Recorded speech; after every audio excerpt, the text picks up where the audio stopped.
Yohanes 4 ayat yang pertama sampai dengan ayat yang ke-42. Percakapan dengan perempuan Samaria. Ketika Tuhan Yesus mengetahui bahwa orang-orang Farisi telah mendengar bahwa ia memperoleh dan membaptis murid lebih banyak daripada Yohanes, meskipun Yesus sendiri tidak membaptis, melainkan murid-muridnya, ia pun meninggalkan Yudea dan kembali lagi ke Galilea. Ia harus melintasi daerah Samaria, maka sampailah ia ke sebuah kota di Samaria yang bernama Sikar, dekat tanah yang diberikan Yakub dahulu kepada anaknya Yusuf. Di situ terdapat sumur Yakub. Yesus sangat letih oleh perjalanan. Karena itu ia duduk di pinggir sumur itu, kira-kira pukul 12. Maka datanglah seorang perempuan Samaria hendak menimba air. Kata Yesus kepadanya, "Berilah aku minum." Sebab murid-muridnya telah pergi ke kota membeli makanan. Maka kata perempuan Samaria itu kepadanya, "Masakan kau seorang Yahudi minta minum kepadaku seorang Samaria?" Sebab orang Yahudi tidak bergaul dengan orang Samaria. Jawab Yesus kepadanya, "Jikalau engkau tahu tentang karunia Allah dan siapakah dia yang berkata kepadamu, 'Berilah aku minum,' niscaya engkau telah meminta kepadanya dan ia telah memberikan kepadamu air hidup." Kata perempuan itu kepadanya, "Tuhan, engkau tidak punya timba dan sumur ini amat dalam.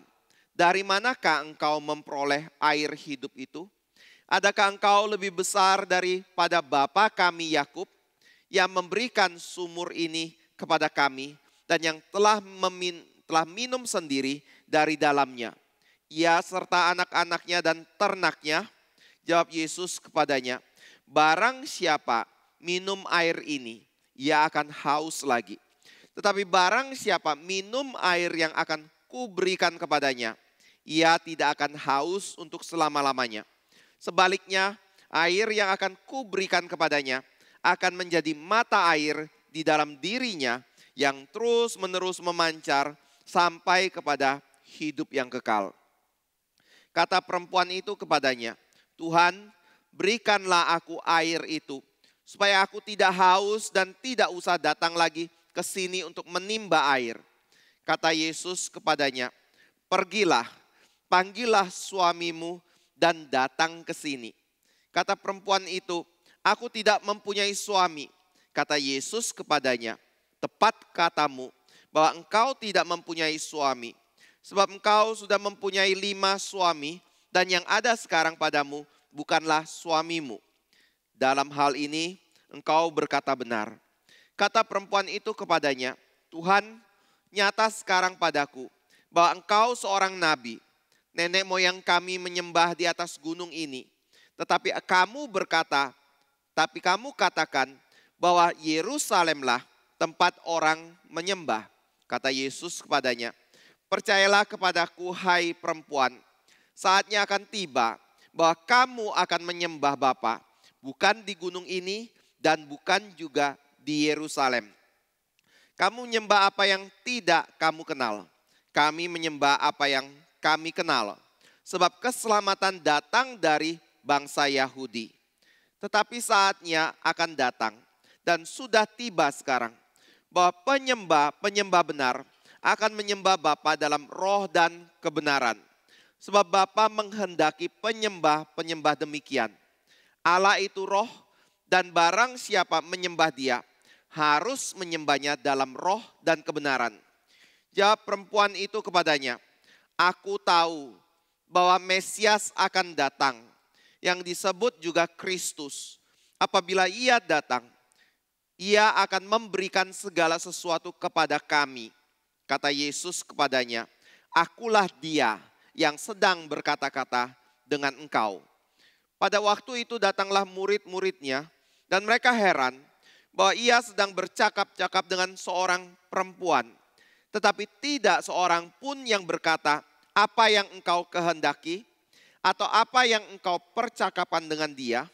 Maka perempuan itu meninggalkan tempayannya Di situ lalu pergi ke kota dan berkata kepada orang-orang yang di situ, "Mari, lihat, di sana ada seorang yang mengatakan kepadaku segala sesuatu yang telah kuperbuat.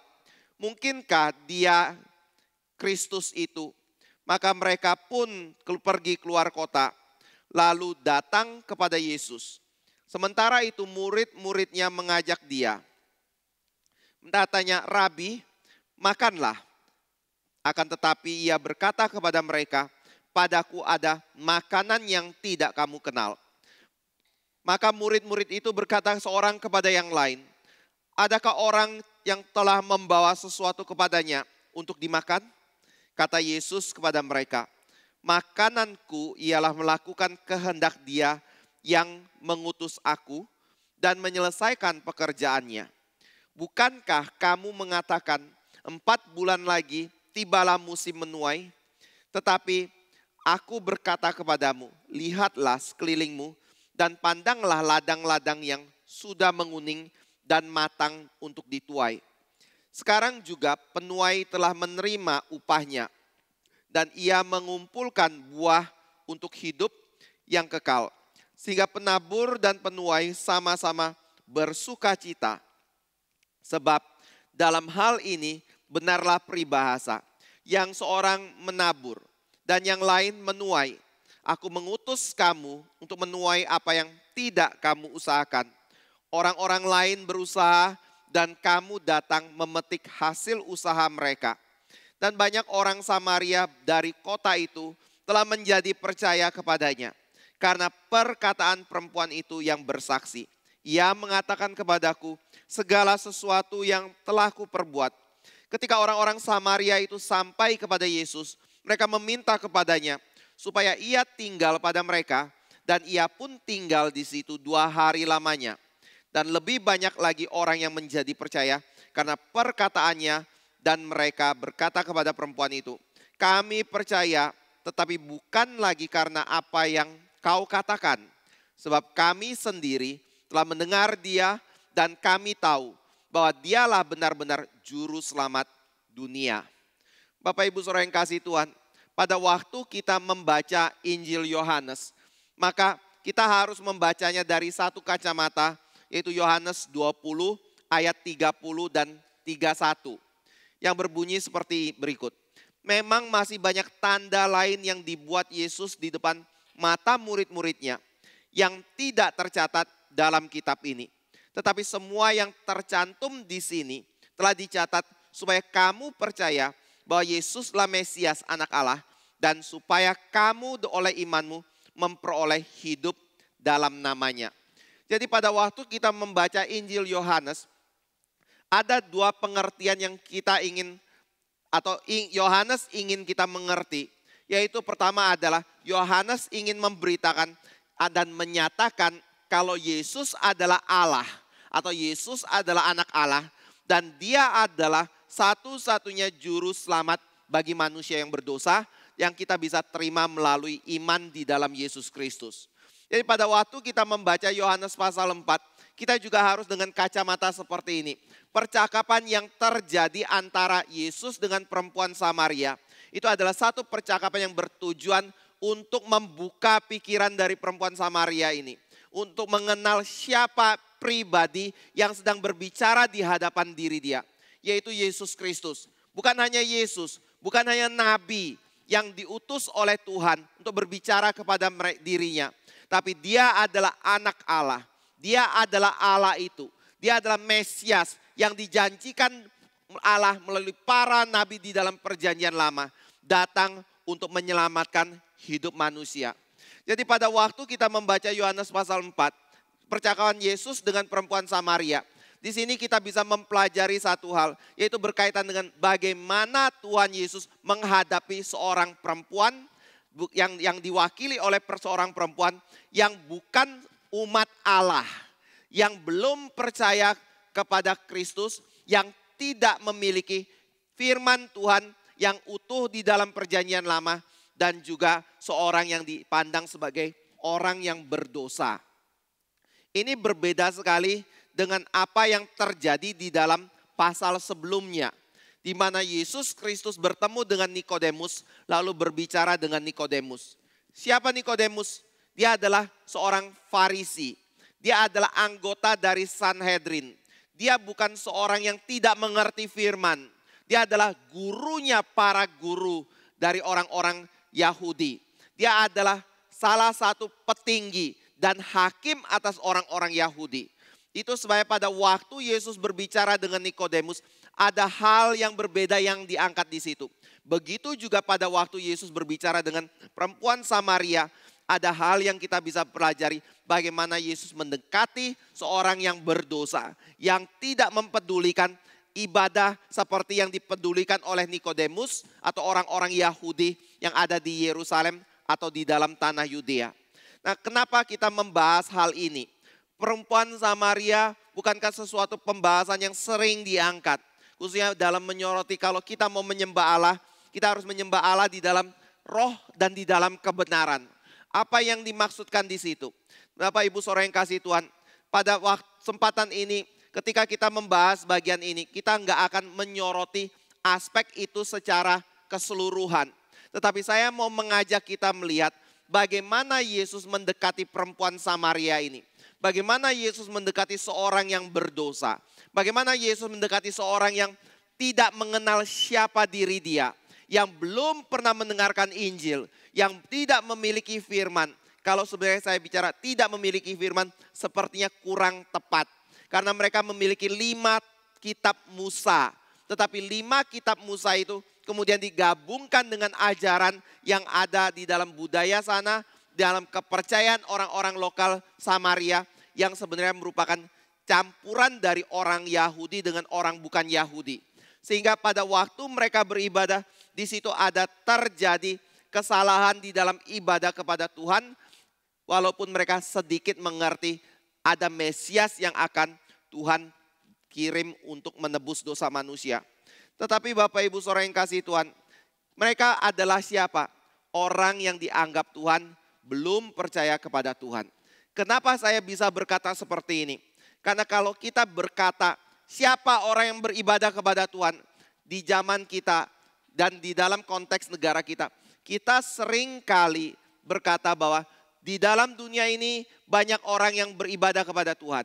Di dalam dunia ini banyak orang betul-betul sedang mencari Tuhan Allah yang sejati dan beribadah kepada Allah yang sejati itu dalam kehidupan mereka. Sehingga pada waktu kita berbicara mengenai keselamatan, kehidupan yang kekal, kita akan berkata seperti ini. Keselamatan itu ada di dalam berbagai pengajaran agama. Ada di dalam berbagai kepercayaan yang dimiliki oleh manusia. Jalannya banyak, tetapi tujuannya satu, yaitu menuju kepada sorga, menuju kepada Allah yang sejati. Sepertinya menyembah banyak Allah melalui jalan yang berbeda. Tapi mereka sebenarnya sedang menyembah satu Allah di dalam kehidupan mereka. Tetapi Bapak Ibu Saudara yang kasih Tuhan, jangan lupa pada waktu Yesus bercakap dengan perempuan Samaria ini. Yesus berkata apa? Kalau Allah itu adalah roh, maka ketika kita beribadah kepada Allah, maka kita harus beribadah di dalam roh dan di dalam kebenaran. Lalu Yesus berkata juga, orang Yahudi beribadah di Yerusalem. Orang Samaria beribadah di Gunung Gerasim. Tetapi akan tiba waktunya tidak ada lagi manusia beribadah di Gunung Gerasim ataupun di Yerusalem. Karena Allah adalah roh dan itu membuat kita bisa beribadah di mana-mana. Artinya apa? Artinya adalah seperti ini. Pada waktu kita berbicara mengenai ibadah kepada Tuhan Allah, tidak ada seorang pun yang bisa beribadah kepada Tuhan Allah kalau dia tidak mengenal Allah yang benar dalam hidup dia. Dan tidak ada seorang pun yang bisa beribadah kepada Allah kalau dia tidak datang kepada Allah melalui Yesus Kristus dalam kehidupannya. Jadi Yesus mau mengatakan, pada waktu kita melihat begitu banyak orang yang datang menghampiri Tuhan melalui ibadah yang mereka lakukan. Sebenarnya di dalam pemikiran Yesus Kristus, manusia itu hanya dibagi menjadi 2 kelompok. Ibadah itu hanya dibagi menjadi 2 kelompok ibadah. Yaitu apa? Yaitu kelompok orang berdosa dan kelompok orang yang benar. Kelompok orang yang beribadah kepada Allah yang sejati dan kelompok orang yang tidak beribadah kepada Allah yang sejati. Hanya dua kelompok ini. Dan siapa yang bisa beribadah kepada Allah yang sejati? Yaitu mereka yang ada di dalam Kristus atau yang percaya kepada Yesus Kristus. Lalu bagaimana dengan kelompok yang ada di luar dari Yesus Kristus? Yang tidak beribadah kepada Allah yang sejati itu. Alkitab dengan jelas mengatakan bahwa mereka adalah orang-orang yang ada di bawah murka Allah karena dosa yang mereka miliki di dalam kehidupan mereka. Jadi pada waktu kita berbicara seperti ini, saya mau mengatakan ini perkataan siapa? Yang pasti ini bukan perkataan saya. Tapi ini adalah perkataan yang saya kutip dari apa yang Yesus katakan di dalam kitab Injil Yohanes ini. Jadi Bapak Ibu Saudara yang kasih Tuhan, pada waktu kita bicara mengenai ibadah, apa yang menjadi pengertian ibadah? Di dalam Yohanes pasal 4, ibadah itu disamakan dengan hidup yang kekal. Siapa orang yang bisa memiliki hidup yang kekal? Yaitu orang yang beribadah kepada Allah di dalam roh dan juga di dalam kebenaran, yaitu melalui Yesus Kristus. Jadi secara jelas Yesus membagi manusia hanya ada dua kelompok. Orang berdosa tidak mungkin bisa menghadap Tuhan Allah karena dosa yang mereka miliki. Walaupun di dalam agama tertentu mengatakan seperti ini. Tuhan melihat pahala. Pada waktu manusia melakukan kebaikan ada satu niat yang pasti dinilai oleh Tuhan juga di dalam hati manusia.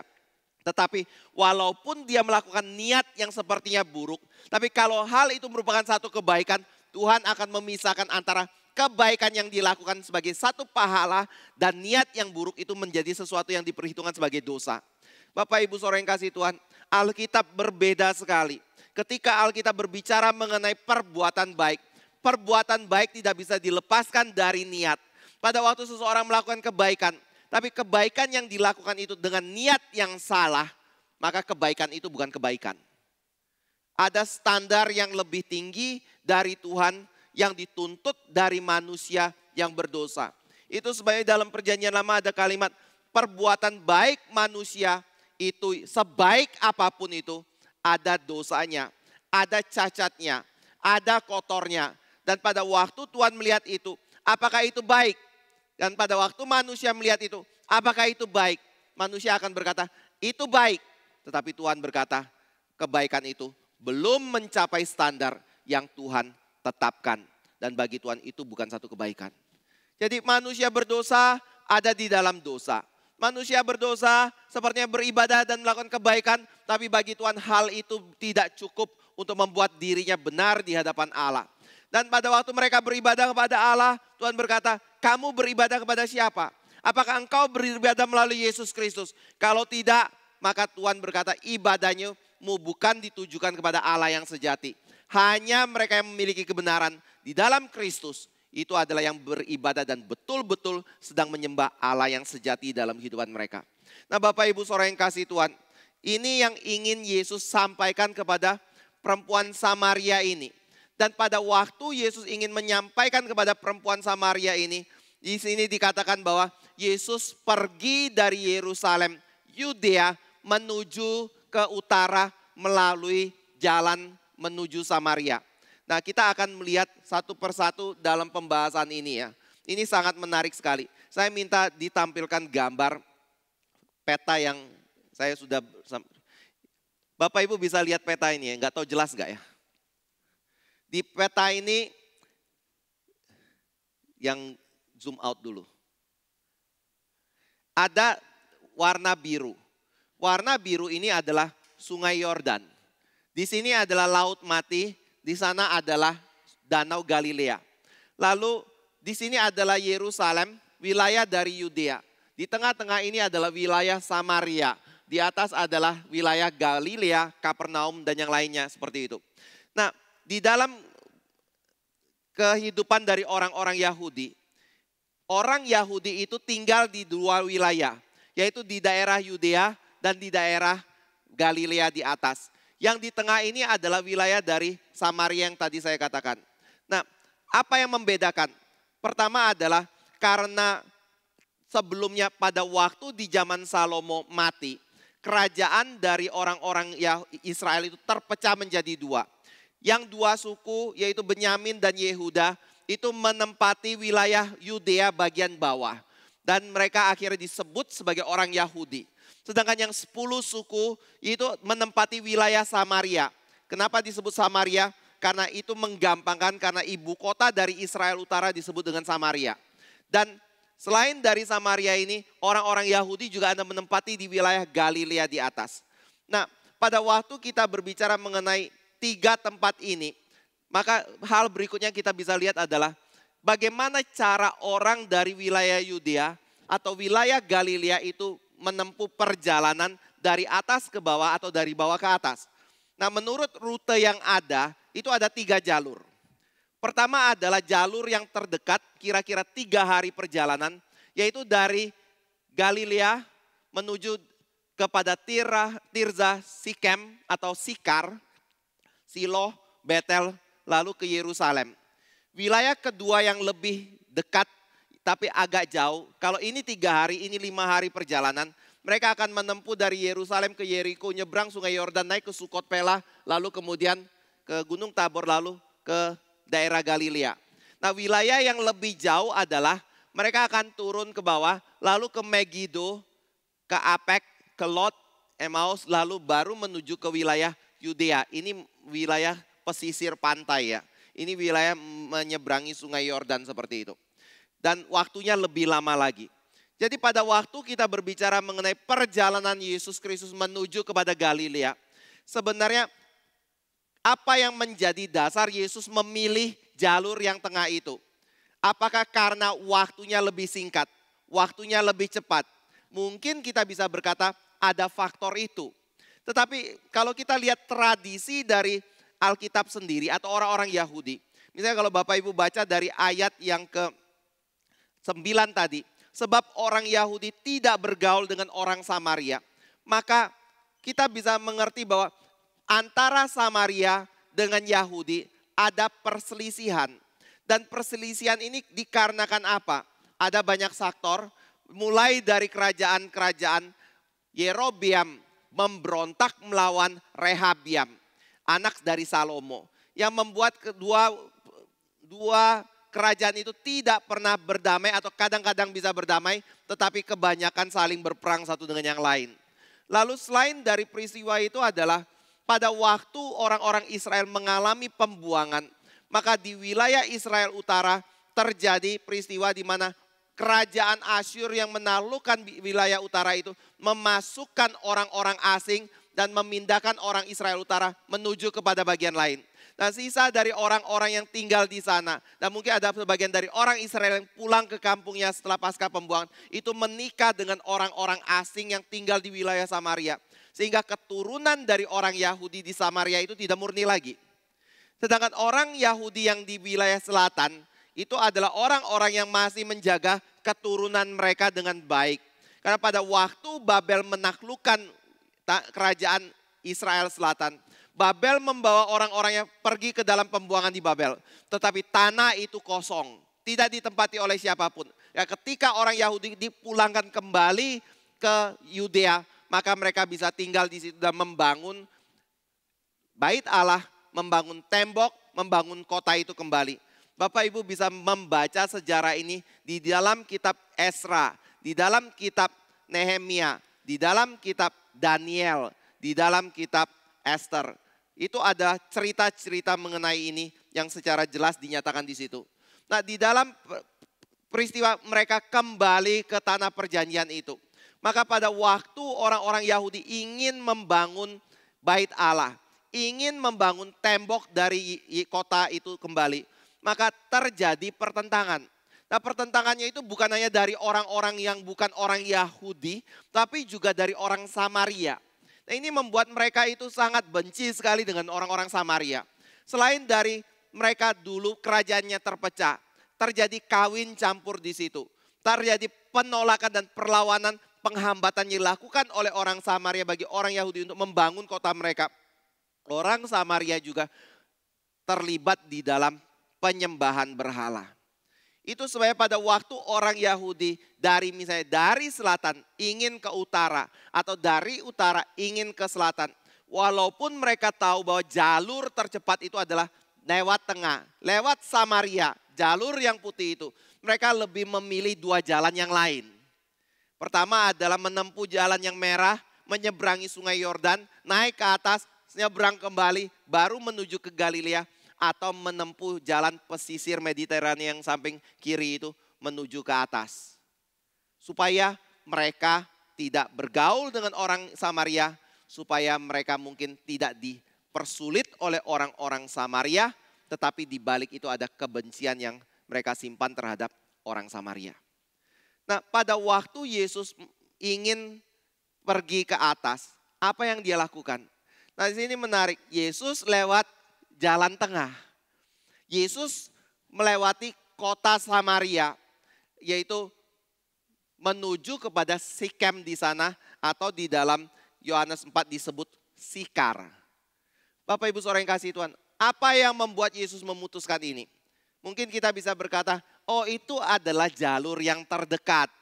Maka Yesus mengambil jalur tengah itu. Tetapi di balik daripada hal itu, saya percaya ada hal lain yang Tuhan Yesus ingin lakukan. Yaitu untuk menggenapkan rencana Bapa, untuk memenangkan perempuan Samaria ini untuk menjadi orang yang percaya kepada Yesus Kristus.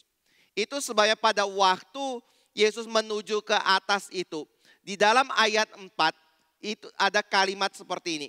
Bukan ia melintasi daerah Samaria, tetapi ada kata harus melintasi daerah Samaria. Jadi tindakan Yesus menuju ke Samaria itu adalah sesuatu yang dia sengaja untuk dia lakukan di dalam perjalanan tersebut. Untuk apa? Bertemu dengan perempuan Samaria ini. Nah Bapak Ibu saudara yang kasih Tuhan, ini mau mengatakan apa? Ini mau mengatakan seperti ini.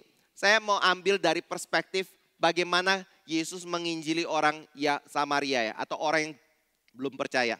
Tujuannya untuk apa?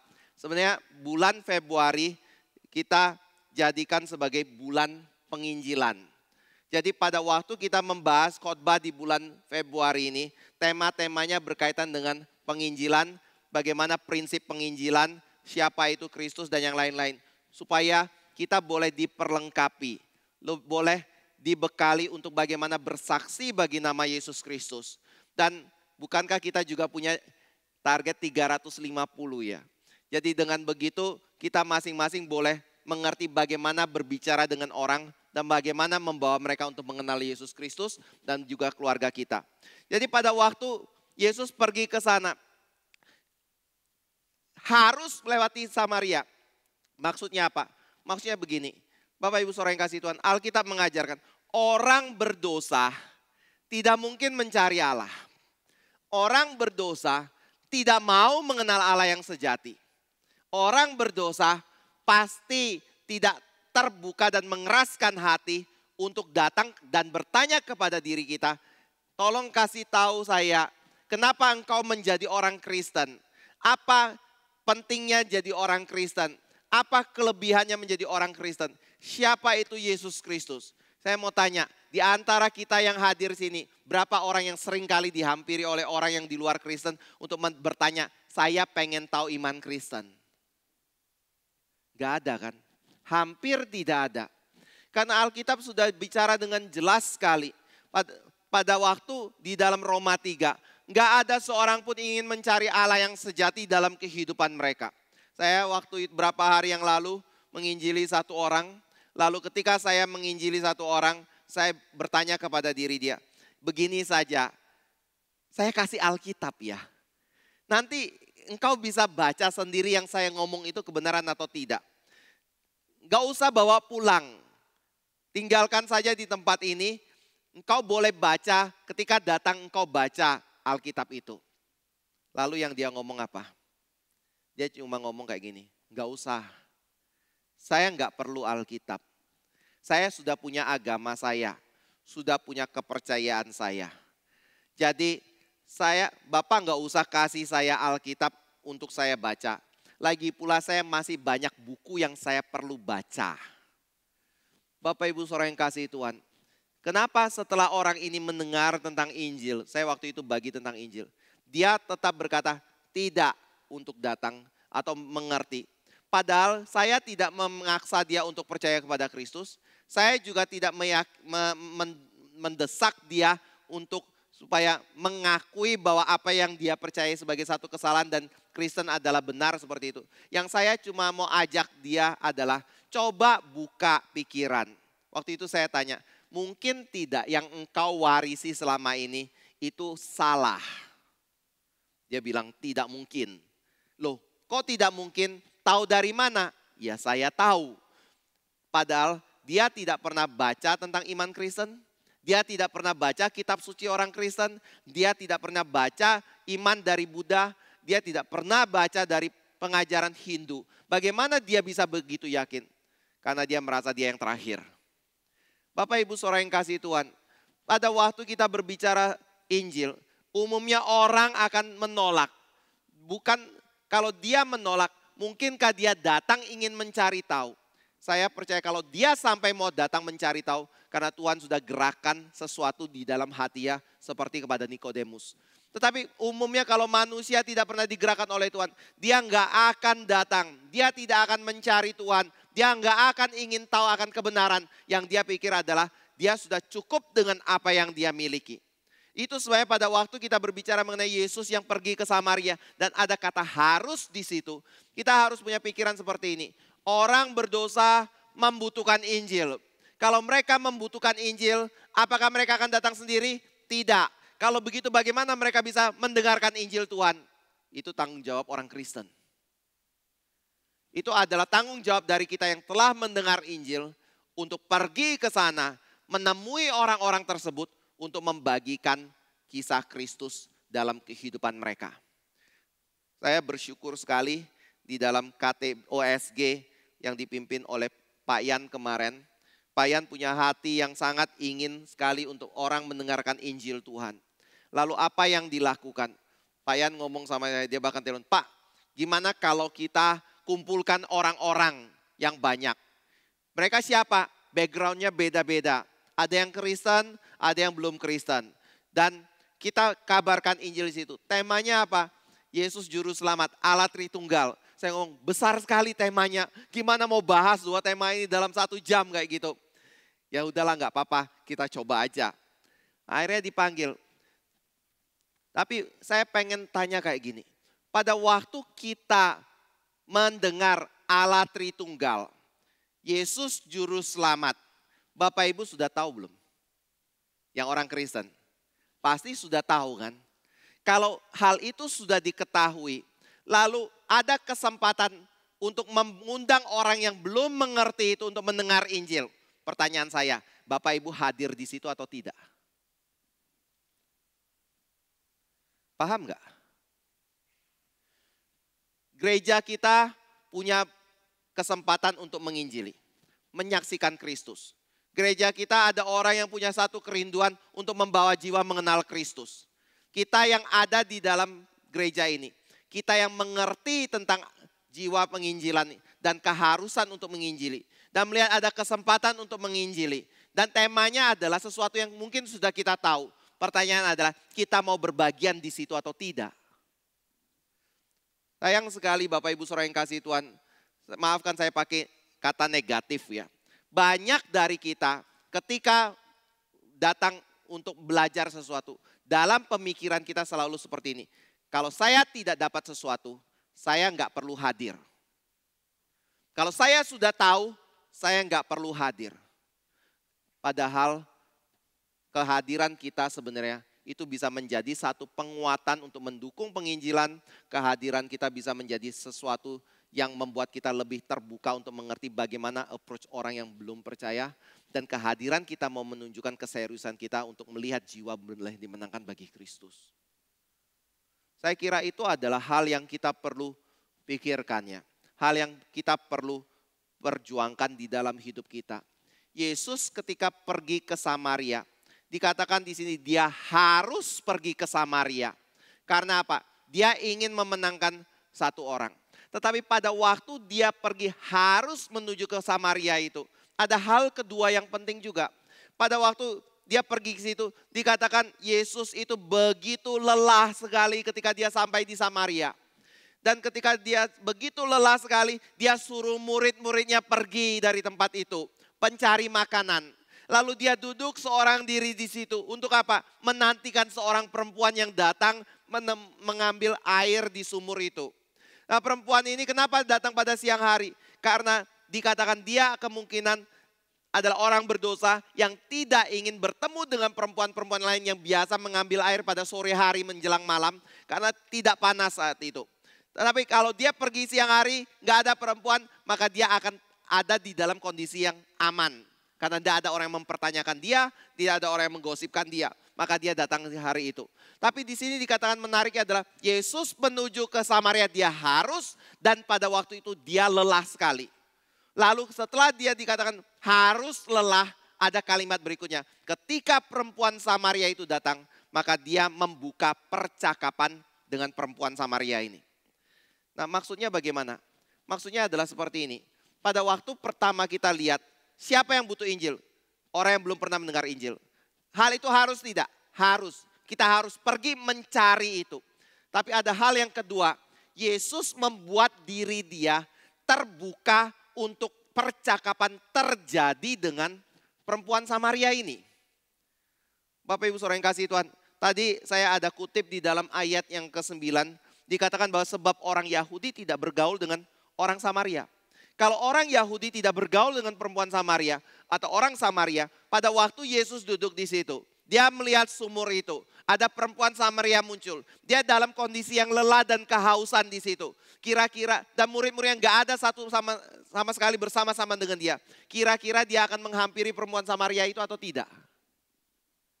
Saya yakin tidak. Dia akan duduk di situ menunggu sampai murid-muridnya datang. Lalu perempuan itu pergi, lalu dia suruh muridnya ambil air di dalam sumur itu. Untuk dia minum. Tapi di sini tidak. Yesus tidak ada timbah. Dia di dalam kelelahan. Dia adalah orang Yahudi yang menurut tradisi orang Yahudi tidak mau bergaul dengan orang Samaria. Tetapi di situ dia membuka percakapan dengan perempuan Samaria.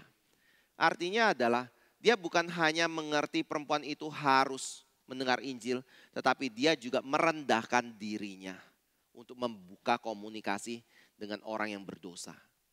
Bapak Ibu Saudara yang kasih Tuhan, ini bukan hal yang gampang saya percaya.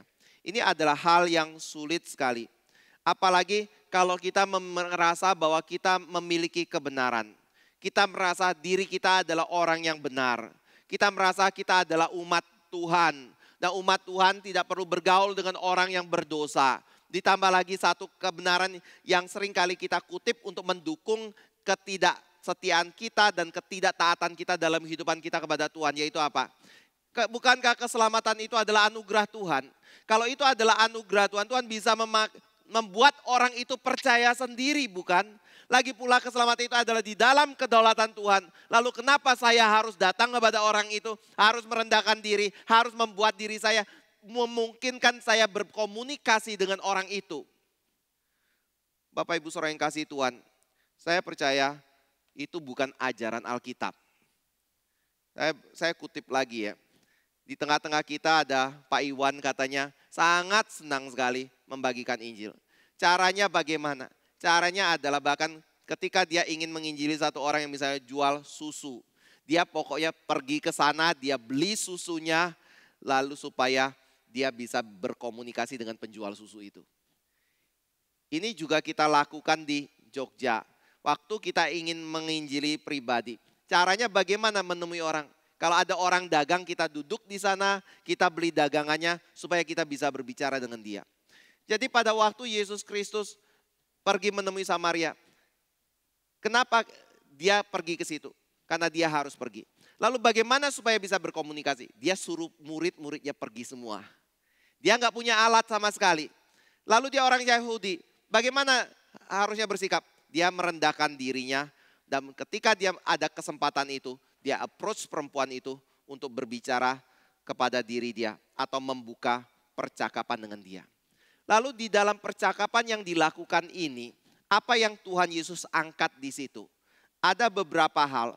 Pertama adalah Yesus menawarkan keselamatan kepada perempuan ini. Dengan cara bagaimana? Ketika dia berbicara, berikan aku air. Lalu perempuan itu berkata, engkau orang Yahudi, masa minta air dari aku?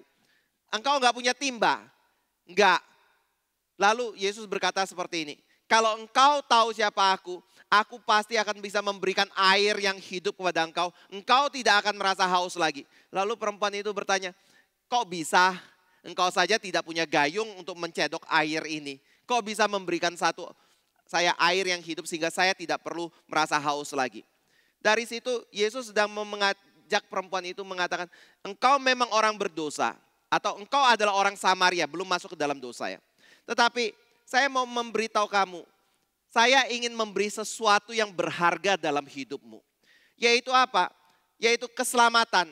Yang digambarkan dengan apa? Air hidup yang tidak pernah membuat kita haus kembali. Itu yang akan diberikan kepada engkau. Lalu ini membuat ada satu daya tarik dari perempuan ini untuk mengetahui lebih lanjut. Bagaimana bisa memperoleh air itu? Tolong berikan air itu kepada saya. Lalu di situ Yesus kemudian mengajak dia melihat lebih jauh. Air itu bukan hanya memberikan engkau rasa lega. Tetapi air itu juga akan memberikan engkau kehidupan yang kekal. Jadi Bapak Ibu Saudara yang kasih Tuhan, pada waktu Yesus berbicara dengan perempuan ini, dia membuka komunikasi, dia merendahkan diri. Tapi ketika dia sudah merendahkan diri, dia mulai mengajak percakapan untuk membawa perempuan itu melihat ada kemurahan Tuhan, ada kebaikan Tuhan, ada belas kasih Tuhan untuk menawarkan satu kehidupan kekal bagi perempuan ini. Tetapi yang menjadi pertanyaan adalah pada waktu kita berbicara mengenai Injil, apakah Injil itu hanya berbicara mengenai kemurahan Allah, belas kasih Allah, kehidupan kekal yang ditawarkan Allah bagi diri kita? Kalau kita berpikir bahwa Injil stop di dalam poin-poin seperti ini, maka itu berarti kita belum memberitakan Injil yang sesungguhnya. Dan bahkan mungkin kita bisa menyesatkan orang. Ketika mereka percaya, berkata, saya percaya Yesus Kristus melalui pemberitaan karena saya melihat Yesus penuh dengan berkat. Yesus penuh dengan kebaikan. Yesus mendengar doa kami. Yesus penuh dengan cinta kasih dalam kehidupan kami. Kenapa hal ini saya katakan itu bisa membawa kesesatan. Itu belum merupakan Injil yang sesungguhnya. Karena pada waktu Yesus memberitakan Injil, dia tidak stop di situ. Yesus kemudian ajak perempuan ini berkata atau meminta perempuan ini untuk memanggil suaminya datang menemui Yesus Kristus. Nah, kenapa Yesus memanggil suami perempuan ini? Nah, dalam hal ini Bapak Ibu harus baca dari Yohanes pasal 2. Di dalam akhir dari Yohanes pasal 2, di situ dikatakan ayat 24 dan 25. Di ayat 23 bicara banyak orang percaya dalam nama Yesus dan mereka datang mengikuti Yesus karena melihat tanda-tanda yang diadakan oleh Yesus Kristus. Tapi di ayat 24 dan 25 terjadi satu kontras yang besar sekali. Dikatakan, tetapi Yesus sendiri tidak mempercayakan dirinya kepada mereka karena ia mengenal mereka. Dan karena tidak perlu seorang pun memberi kesaksian kepadanya tentang manusia, sebab ia tahu apa yang ada di dalam hati manusia. Jadi pada waktu Yesus berbicara dengan perempuan Samaria ini, kita harus melihat kenapa Yesus meminta suami dari perempuan itu datang. Karena Yesus tahu siapa perempuan itu. Dia tahu apa yang menjadi masalah dari perempuan itu. Dan masalahnya apa? Pada waktu perempuan itu mendengar, panggil suamimu. Dia bilang, saya tidak punya suami. Betul tidak? Separuh kebenaran. Karena apa? Kebenaran yang sesungguhnya adalah dia punya 5 suami. Dan suami yang terakhir itu bukan suaminya karena mereka belum menikah, tapi mereka tinggal bersama. Dan Yesus ketika mendengar perempuan ini berkata, saya tidak punya suami. Apa yang dilakukan oleh Yesus? Yesus enggak berhenti di situ. Tapi Yesus berkata, engkau berkata benar. Engkau punya 5 suami dan yang tinggal bersama dengan engkau sekarang bukan suamimu. Bapak Ibu Saudara yang kasih Tuhan, ini mau mengatakan apa? Yesus mengkonfrontasi perempuan ini. Kadang kalau kita baca perempuan Samaria seperti ini ya, ada yang menafsirkan kita ketika menginjili orang harus dengan cinta kasih. Tidak boleh ada konfrontasi terhadap dosa yang dia lakukan dalam hidupnya. Tetapi saya percaya itu salah membaca Yohanes pasal 4. Karena di dalam Yohanes pasal 4 betul-betul dijelaskan Yesus tahu masalahnya apa. Yesus angkat masalah itu, yaitu dosanya. Kenapa di sini Yesus katakan yang tinggal bersama engkau bukan suamimu. Maksudnya apa? Apakah Yesus cuma mau ngomong perkataanmu benar perempuan bahwa engkau tidak punya suami? Saya yakin bukan seperti itu. Lalu apa yang dimaksud oleh Yesus? Yesus mau mengatakan yang namanya pernikahan itu adalah sesuatu deklarasi yang dilakukan oleh seorang laki-laki dan seorang perempuan di hadapan umum. Di hadapan Tuhan. Tidak ada, pernikahan itu bukan sesuatu yang bersifat privasi. Pernikahan itu bukan sesuatu yang bersifat perasaan, cinta dengan cinta. Lalu karena ada cinta dengan cinta, maka kita boleh hidup bareng-bareng. Itu bukan pernikahan. Yang dimaksud pernikahan adalah ketika seorang laki-laki bertemu dengan seorang perempuan, mereka mengaku di hadapan Tuhan, di hadapan jemaat, berjanji. Kalau mulai hari ini, saya di hadapan Allah dan jemaat akan mengambil engkau sebagai suamiku atau istriku yang sah. Baik itu dalam suka, duka, kaya, miskin, sehat dan sakit. Sampai kematian memisahkan kami berdua. Dan cincin ini menjadi lambang atau tanda perjanjian antara aku dengan engkau di hadapan Tuhan. Itu adalah pernikahan. Jadi pada waktu seseorang hidup bareng. Tidak pernah menyatakan deklarasi mereka sudah menikah. Tapi hidup sebagai suami istri, Alkitab berkata itu zina. Itu tindakan berdosa. Itu adalah sesuatu yang melanggar hukum Tuhan. Dan perempuan Samaria ini memiliki Taurat Musa. Dan di dalam Taurat ada ajaran jangan berzina. Jadi pada waktu kita berkata, Yesus meng-approach perempuan ini dengan satu cinta kasih, satu kemurahan. Saya berkata tidak. Yesus sungguh-sungguh menyatakan, hai perempuan, tahu tidak? Engkau adalah orang berdosa. Jadi setelah Yesus berbicara mengenai kasih Tuhan. Yesus berbicara mengenai kemurahan Tuhan. Yesus berbicara mengenai janji kekal yang ada di dalam Tuhan. Yang dia bisa berikan kepada perempuan itu. Itu tidak cukup. Yesus mau mengatakan engkau juga harus tahu. Engkau butuh itu karena engkau adalah orang yang berdosa.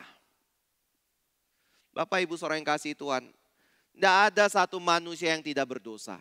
Cuma yang jadi masalah adalah banyak orang tidak sungguh-sungguh melihat dirinya berdosa. Dan banyak orang tidak merasa dirinya berdosa.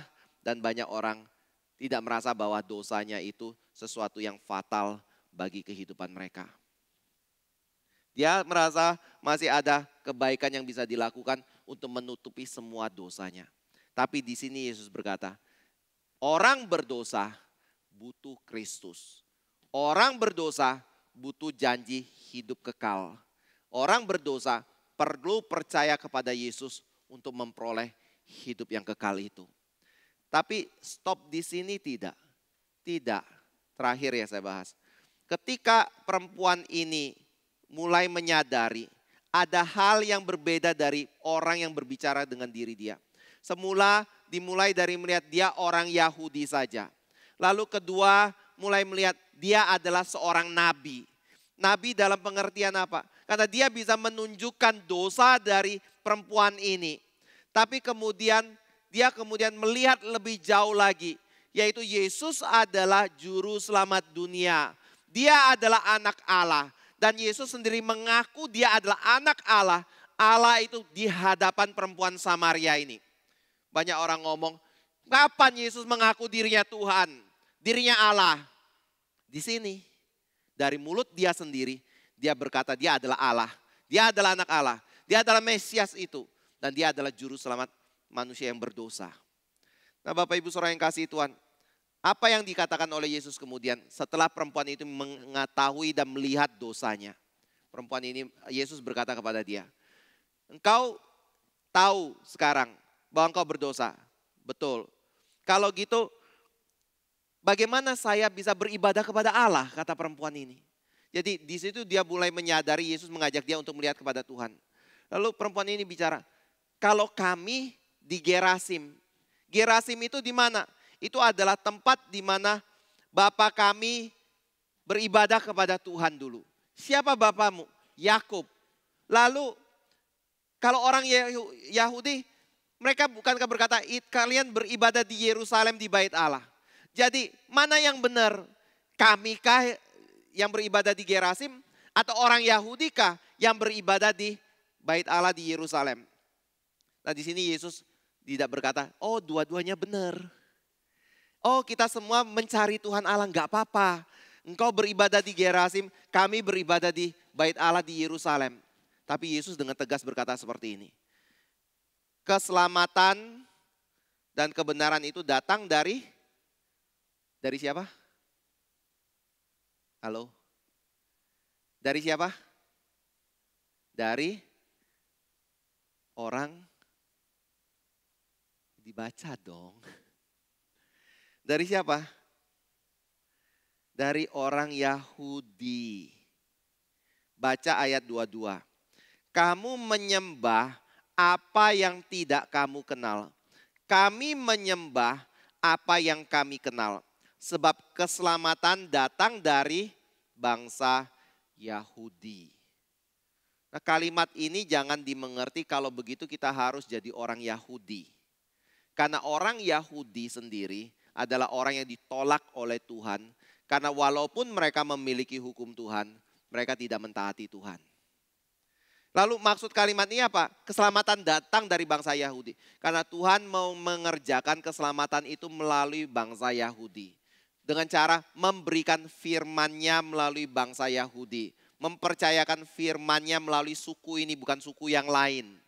Lalu kemudian Tuhan sendiri memutuskan dia inkarnasi melalui bangsa Yahudi. Bukan Ismail, bukan suku yang lain. Jadi Yesus mau mengkonfirmasi dia adalah nabi yang dijanjikan oleh Musa dalam perjanjian lama. Dari antaramu akan datang seorang nabi. Dengarkan dari dia. Siapa dia? Yesus Kristus. Karena apa? Keselamatan datang dari bangsa Yahudi. Bapak Ibu Saudara yang kasih Tuhan. Dan setelah Yesus berbicara seperti ini. Yesus kemudian berkata seperti ini. Akan tiba saatnya penyembah-penyembah yang benar dan sekarang saatnya bahwa mereka akan menyembah Bapa dalam roh dan kebenaran. Sebab Bapa menghendaki penyembah-penyembah demikian. Maksudnya bagaimana? Maksudnya gini, seorang yang bertobat dari dosanya, percaya kepada Yesus Kristus, tidak mungkin dan tidak boleh tinggal di dalam kepercayaan lamanya. Tidak boleh dan tidak pernah bisa tinggal di dalam agama atau payung agama lamanya. Dia harus keluar dari payung agama lamanya untuk bisa menyembah Allah yang benar di dalam kehidupan mereka.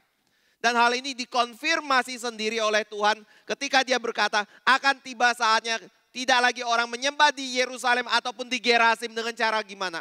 Setelah Yesus Kristus mati dan bangkit dari kematian, maka tahun 70 Masehi bait Allah dihancurkan oleh Roma. Dan setelah bait Allah dihancurkan oleh Roma, Gerasim dihancurkan. Ribuan orang mati para imam di Gerasim. Dan akibatnya sejak saat itu tidak lagi penyembahan di Gerasim. Jadi perkataan Yesus di sini digenapi di dalam peristiwa tersebut. Karena apa? Karena Yesus ingin orang menyembah Allah secara benar. Dan bukan di tempat ini dan bukan di tempat itu. Tapi itu menjadi satu gambaran. Kalau engkau ingin beribadah kepada Allah, harus beribadah Allah di dalam kebenaran. Harus beribadah kepada Allah di dalam roh. Maksudnya apa? Bukan dibatasi oleh tempat. Bukan dibatasi oleh ritual agama. Bukan dibatasi oleh korban yang kita berikan kepada Tuhan. Semua itu tidak bisa membawa kita datang kepada Tuhan. Tapi yang bisa membuat datang kepada Tuhan adalah kita mengerti siapa Allah. Kita mengerti siapa Yesus Kristus. Dan kita mengerti kebenaran yang Allah nyatakan di dalam Kristus berkenaan dengan diri dia dan perbuatan yang Yesus lakukan dalam kehidupan kita. Orang berdosa. Itu caranya. Dan ini berarti satu-satunya yang membuat kita mungkin diselamatkan adalah bukan dengan melakukan tetapi dengan percaya kepada Yesus Kristus. Makanya pada bagian akhir di tempat ini dikatakan kami mendengar sebelumnya dari engkau. Tapi sekarang kami percaya. Karena kami mendengar sendiri dari Yesus Kristus. Kami tahu siapa dia. Dia adalah juru selamat dunia ini. Bapak Ibu saudara yang kasih Tuhan, ini Injil. Injil menyatakan siapa Allah. Injil menyatakan cinta kasih Allah. Injil menyatakan janji kekal yang Allah berikan dalam kehidupan manusia berdosa. Injil membuka manusia untuk bisa melihat dosa yang dia miliki dalam kehidupan dia. Lalu Injil membawa orang keluar dari dosa itu. Keluar dari ibadahnya yang lama untuk beribadah kepada Allah yang sejati. Sesuai dengan apa yang Allah nyatakan di dalam kehidupan dia. Kalau kita sungguh-sungguh ingin mengabarkan Injil, kita harus masukkan poin ini di dalam pengabaran yang kita sampaikan kepada orang yang belum mengenal Tuhan. Dan kita doakan, karena ini adalah pekerjaan Tuhan. Maka kita harus mendoakan mereka supaya Tuhan bekerja dalam hati mereka. Dan mereka bisa melihat kebenaran yang ada di dalam Yesus Kristus. Tuhan Yesus sudah bicara secara jelas sekali dalam hal ini. Berikutnya nanti Vikaris Marvin akan bahas mengenai siapa Yesus menurut pandangan dari Yesus sendiri. Dan itu boleh makin membuka kita dan memberi pengertian ini kepada kita ya. Mari kita masuk di dalam doa. Kami bersyukur kembali ya Bapa, untuk kebenaran yang boleh Engkau nyatakan bagi kami. Mengenai satu kehidupan yang boleh mengenal Injil dan juga boleh menyampaikan Injil Tuhan. Berdasarkan bukan sesuatu yang manusia rumuskan, tapi berdasarkan apa yang Engkau ajarkan dan Engkau praktekkan sendiri ya Tuhan Yesus ketika Engkau berhadapan dengan perempuan Samaria. Kami sungguh rindu kebenaran ini boleh menjadi sesuatu yang kami juga terapkan. Sehingga orang-orang boleh mengenal Yesus, boleh diselamatkan di dalam Yesus, boleh mengenal Allah yang sejati di dalam kehidupan mereka. Mohon belas kasih-Mu ya Tuhan, mohon pimpinan-Mu di dalam kehidupan dari kami. Biarlah hidup kami boleh lebih rindu dan lebih berani untuk menyampaikan cinta kasih Kristus dan penebusan yang Yesus lakukan bagi dosa manusia. Di dalam nama Tuhan Yesus kami berdoa. Amin.